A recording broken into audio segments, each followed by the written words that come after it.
Sabay-sabay tayo malakas. With faith. With expectation. Okay. 1, 2, 3. Stretching! Next level! This 2012. Kailangan mag-stretch tayo. Stretching your faith. Stretching your obedience. Stretching your trust. Stretching your expectation. Stretching your vision and dreams. Amen? Stretching to the next level of your dreams, of your plans, of your vision, of your career, of your profession, of your decision, of your life, of your family, etc. Amen. Dapat umi-stretch ka.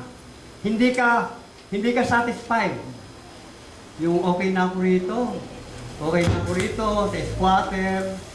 Okay na ako rito, nanay tatay ko. Okay na, mga lahi ng mga problema.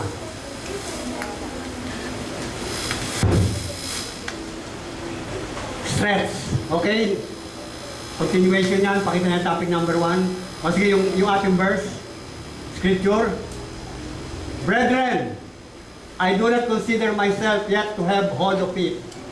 But one thing I do, forgetting what is behind and straining toward what is ahead. I press on toward the goal to win the prize for which God has called me and heavenward in Christ Jesus. Kaya nga mga kapatid, hindi ko tinuturing na ako'y ganap na natapos ko na. Isang bagay ang ginagawa ko. Kinakalimutan ko yung nakaraan. Yung 2011, 2010, forget the past. Wala namang mangyayari yung past eh. Puro emotion lang yan. Kwento. Istorya. Pero walang kwenta. Hallelujah.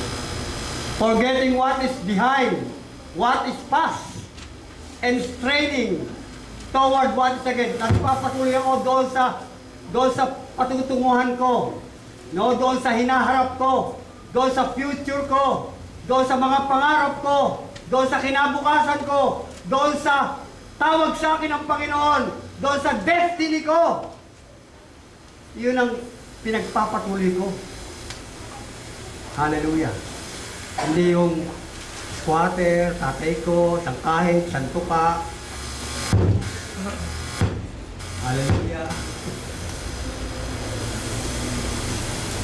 Masaya na ako, taga-Wawa. Masaya na ako, taga-Nabota.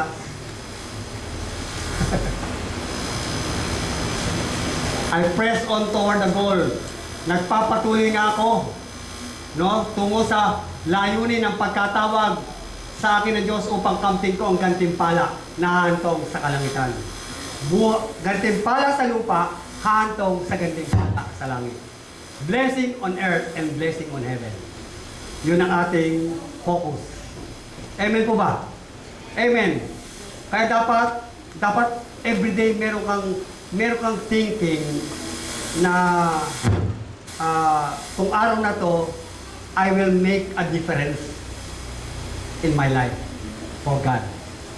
Amen po ba? Yung anak ako ng Diyos, gagawa ko ng kakaiba para sa ikararangal ng Panginoon. Amen po ba? Hallelujah. Okay, yung word stretch, sa website dictionary po yan, to reach out. Pagka umi-stretch ka, may inaabot ka. Amen? Pag may inaabot ka, may makukuha ka. Amen po ba? Pagka umaabot ka, sumusulong ka. Amen po ba? Stretch and you will reach out. Your dream, your victory, your future, your blessing, your promises. Hallelujah. Number 2, to enlarge beyond proper limits. Alam mo, may likas tayo eh. Ang katawan natin, gusto niyan. Ang likas na katawan natin, ang program, katuga. Katuga. Lalo kabataan, mga katuga. Anong katuga? Kain, tulog. Hindi, ngayon, katuma. Baguhin natin. Katuma. Kain, tulog, maga. Namaga sa kakakain ka sa tutulog.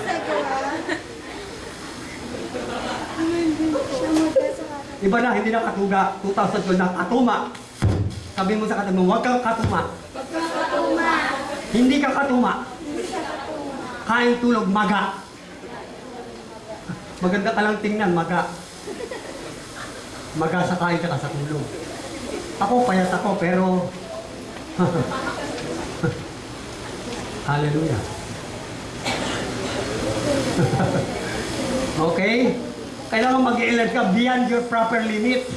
Yung hindi mo kaya, dahil kay Lord, sa iyong pananampalataya, makakaya mo! Amen! Beyond your proper limits. Yung hindi mo kaya, yung hindi mo magagawa, kasama natin ng Diyos. Amen! Hallelujah. Purihin ang Panginoon. Yung bang parang hindi ka na-attend dahil may negative feelings ka, parang ako, pero nakakapag-preach pa ng matindi. Parang iyon. Parang beyond your physical limitations. Beyond your ability. Beyond your knowledge. Beyond your ways. Beyond your strength. Hallelujah. Stress. Ano yun? Ibig sabihin, di ba ang perfect plan ng God sa atin, maging yung Genesis 1:6, let us make man unto our own image, unto our own likeness, and let them have dominion.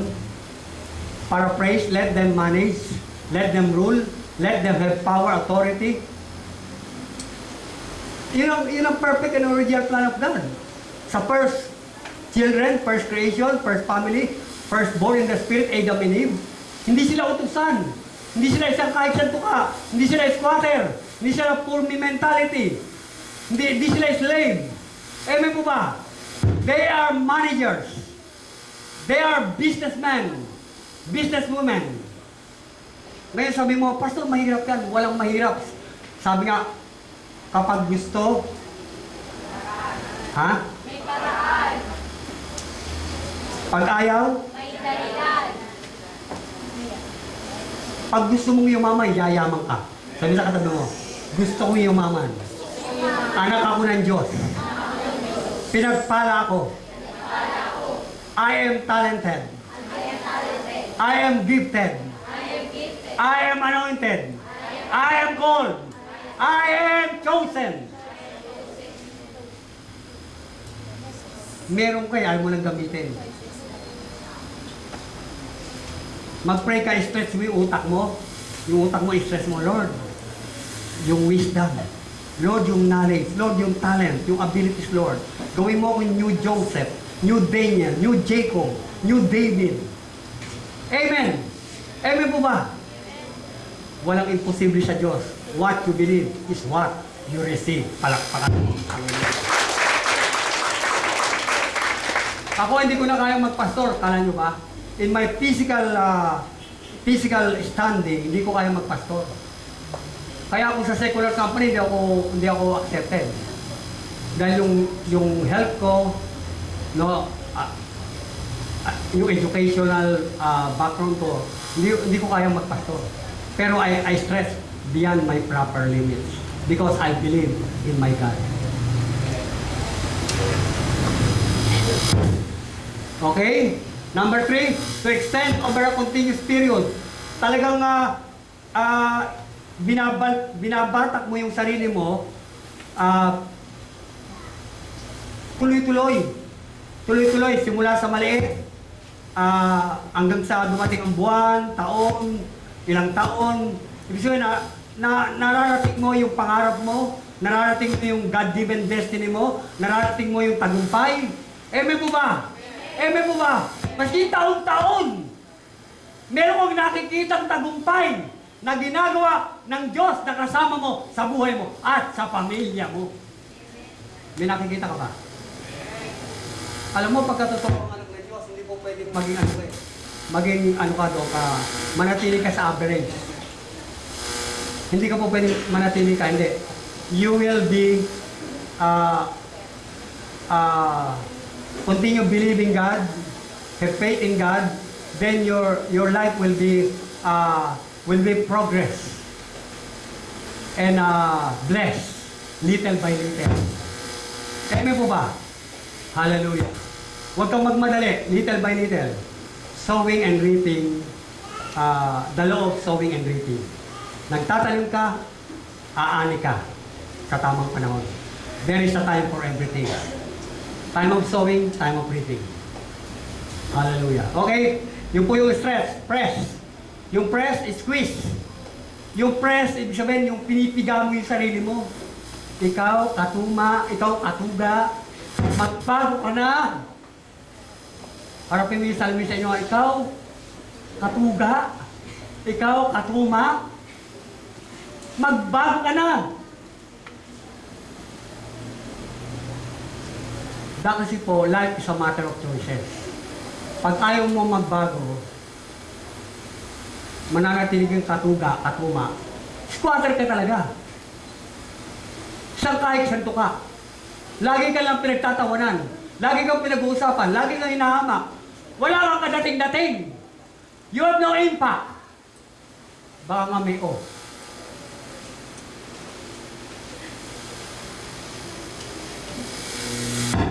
Hallelujah. Pigain mo. May oras ng tulog, may oras ng gising, may oras ng trabaho, may oras ng pamamahinga, may oras ng sweldo, may oras ng paggasta lahat. Management, may oras ng pag-impok. Amen po ba? May oras ng mga pangarap, projects, plans. Lahat yan dapat inaano mo isa-isa. Ano kaya gagawin ko bukas? Hindi yung tulog ka lang, sarap tulog. Sarap. Ito naman tayo. Ano ulam? Sarap.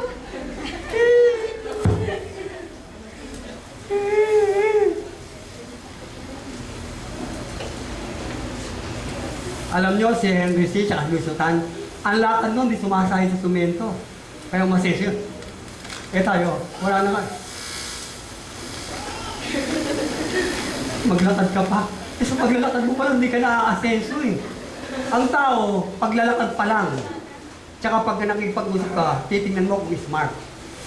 O globe o sun.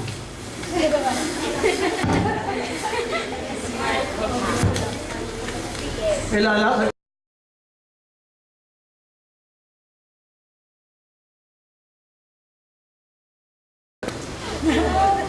Sarili mo lang, hindi mo na madali. Magdadala ka pa ng mga, ay nako. Tapos, magpupuwi, kasama natin ng Diyos. Kasama natin ng Diyos. Oo nga.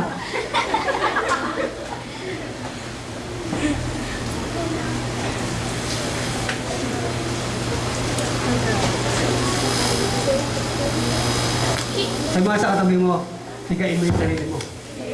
Simula ngayon 2012, may mararating ka, tinawag ka ng Diyos, pinagpala ka, kaya palakpakan mo ang sarili mo. Pag uwi mo, pigain mo ha. Ewan ko lang ano kakatas dyan.